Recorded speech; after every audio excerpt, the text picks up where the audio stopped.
I think people are coming in for egg freezing because finally, for the first time, people are starting to get aware of fertility potential, of age-related reduction in fertility. With the best will in the world, egg freezing isn't as good as getting pregnant in terms of having a family. But it's a hell of a lot better than doing nothing. The first thing that people need to realize is the consultation doesn't begin when you go and pick them up and bring them into the room. The consultation actually begins before that.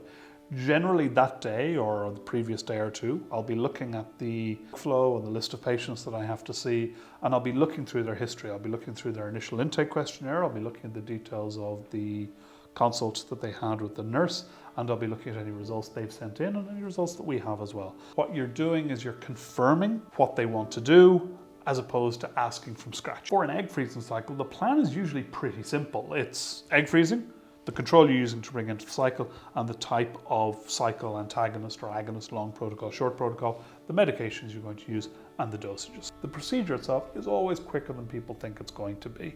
If I've got an egg collection happening at 9:30, I fully expect that egg collection to be finished by 9:40 or 9:45. An awful lot of women will need more than one round, and we do try to get ahead of that and say that to them at the front end of the cycle.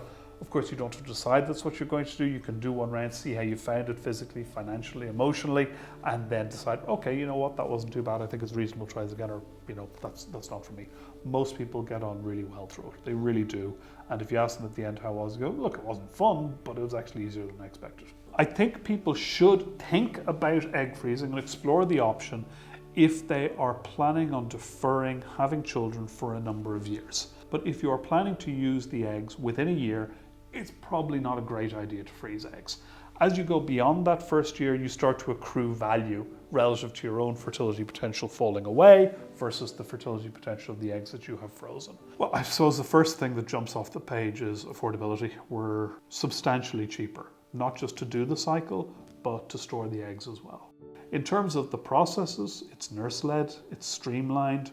We have tried to avoid overcomplicating things. By stripping it back to the fundamentals of good medical care and making it affordable, it means you can deliver care in a faster and more efficient fashion. And let's be honest, the less time you spend engaged with the fertility clinic, the better off you are.